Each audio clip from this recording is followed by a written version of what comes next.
बच्चों आज हम आपको एंगल्स के बारे में बता रहे हैं कि एंगल्स कैसे बनता है। तो एंगल्स हमेशा दो साइडों से मिलकर कितनी साइडों से मिलता है? दो साइड के बीच में ही एंगल बनता है। जैसे मान लो एक साइड ये हो गई और एक साइड यहाँ पर जो बनेगा वो कहलाएगा तुम्हारा एंगल। एक साइड ये हो गई, दूसरी साइड ये हो। समझ में आ गया? एंगल कितनी साइडों से मिलता है? दो साइडों से। अब यानी बात आई कि एंगल कितनी तरीके के होते हैं। एंगल देखिए हमने यहाँ पर लिखा है एंगल, लिखाइए। एंगल को हिंदी में बोलते हैं कोण। क्या बोलते हैं? एंगल कितने तरीके के होते हैं वो हमने यहाँ पर एक चार्ट बनाया है, वो देखो दिख रहा है सबको। पहला है देखिए एक्यूट एंगल, दूसरा है ऑब्ट्यूज एंगल, तीसरा है राइट एंगल, चौथा है स्ट्रेट एंगल, पांचवा है रिफ्लेक्स एंगल, छठा है कंप्लीट एंगल। तो इनको पहचानो को कैसे, इनकी परिभाषाएं क्या हैं वो हम आपको बता रहे हैं। तो देखो इधर एक्यूट एंगल मोर देन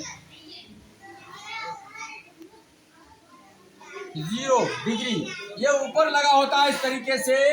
मान लो ये 45 के ऊपर 0 लगा है तो इसे बोलेंगे डिग्री। क्या बोलेंगे? और हिंदी में बोलते हैं अंश। समझ में आ गया? इसके ऊपर 0 लगा है इसे बोलेंगे डिग्री या अंश। अब एक्यूट एंगल कितने का होता है? मोर देन 0, 0 से ज्यादा, 0 से एंड लेस देन 90 डिग्री। 0 से ज्यादा और 90 से कम जो एंगल बनता है उसे बोलते हैं एक्यूट। जैसे 45, 30, 60, 70, 85, ये सारे क्या कहलाएंगे तुम्हारे? Acute angle. समझ में आ गया सबके? अब अगला ऑब्ट्यूज एंगल। ऑब्ट्यूज एंगल होता है देखिए मोर देन 90, 90 से ज्यादा, 90 से और लेस देन 180, 180 से कम और 90 से ज्यादा जो कोण बनता है उसे बोलते हैं ऑब्ट्यूज। समझ में आ गया? इसकी जो शक्ल सूरत होती है वो इस तरीके से बनेगी, ध्यान से देख लो। एक लाइन यूं होगी और एक लाइन ऐसे होगी। ये जो एंगल बनेगा बीच में ये तुम्हारा बन जाएगा एक्यूट एंगल। क्या बन जाएगा? ए। समझ में आ गया? ये ऐसी शक्ल सूरत होगी उसकी। इसकी शक्ल सूरत कैसी होगी, इसकी पिक्चर कैसी होगी? देखो एक लाइन यूं खींचेगी और इस तरीके से होगा।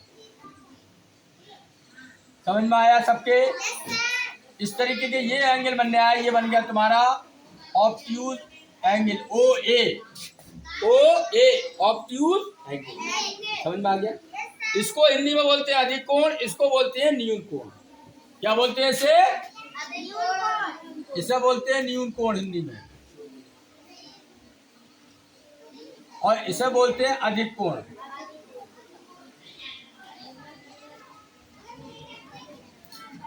समझ में आ गया? अब आगे देखो आया राइट एंगल। क्या होता है? राइट एंगल होता है 90 डिग्री का। कितने का होता है? इसमें ना तो मोर देन लिखा होगा ना लेस देन लिखा होगा, इसमें केवल लिखा होगा 90 डिग्री का जो एंगल बनेगा वो बनेगा राइट एंगल। और ऐसी सीधी लाइन पे ऐसे बनता है। बोलो समझ में आ गया? आ गया? इसको हिंदी में बोलते हैं समकोण।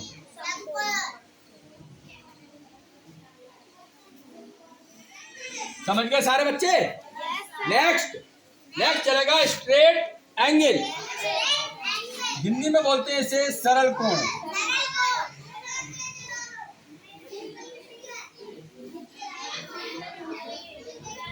ये भी यानी इसमें लेस देन मोर देन नहीं होगा, सीधी लाइन खींचिए और यहाँ पर एंगल बन जाएगा 180 का।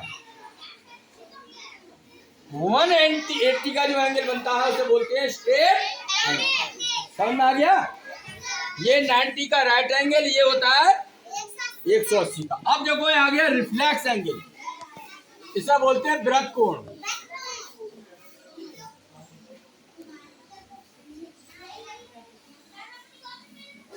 ये देखिए, ये होता है मोर देन 180 और लेस देन 360 डिग्री।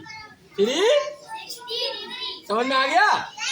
ये बनता कैसे है? एक लाइन यूं खींचोगे और एक लाइन यूं आएगी और यहाँ पर जो एंगल बनेगा वो कहलाएगा आपका रिफ्लेक्स RA, रिफ्लेक्स एंगल। समझ में आ गया?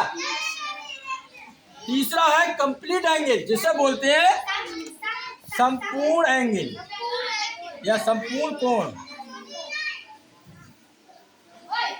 संपूर्ण ये होता है यू करके और इसके सेंटर पर बनेगा, ये होगा 360 का। कितने का होगा? 360 का डिग्री। तो एक बात और ध्यान देख लो, देखो more than less than acute और ऑब्ट्यूज में है और तुम्हारे रिफ्लेक्स में। बाकी में देखो 3 में फिक्स है।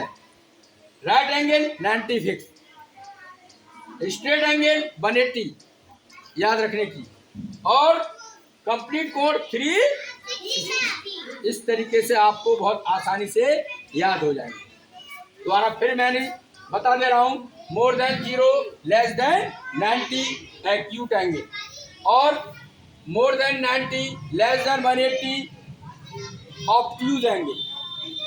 राइट एंगल 90 का होता है, स्ट्रेट एंगल 180 का होता है, reflex angle more than 180 less than 360 होता है, कंप्लीट एंगल होता है 360। तो ये आपके एंगल्स के प्रकार हैं। ये हम आपको बनवाएंगे, आपको बाकायदा एक्यूट बनवाएंगे। जैसे मान लो हमने यहाँ दे दिया 45, 60, 90, 180, 250। अब इसमें हम अगर छटवाएं आपको कि कौन सा एंगल कौन सा है, कौन बच्चा बता सकता है? कोई बच्चा बता सकता है? 45 का कितने का एंगल है? हाँ, ये कौन सा है? न्यून कोण। कौन सा है? Acute angle A. 60 का कितना है? कोई बच्चा बता सकता है? क्योंकि मोर देन 0 लेस देन 90 ये होगा एक्यूट एंगल। 90 का कितना होगा? राइट एंगल RA होगा, और ये वाला एंगल कितने का होगा? 180 का। स्ट्रेट एंगल SA, ये वाला कितने का होगा? Reflex angle RA। इस तरीके से छाटने को आएंगे हम, आपको एक्टिविटी कराएंगे तो आप ऐसे ही छाटेंगे कि कौन सा एंगल रिफ्लेक्स है, कौन सा एक्यूट एंगल है, कौन सा राइट एंगल है, कौन सा स्ट्रेट एंगल। राइट, समझ में आ गए? सबके टाइप ऑफ एंगल समझ में आ गए? Thank you very much.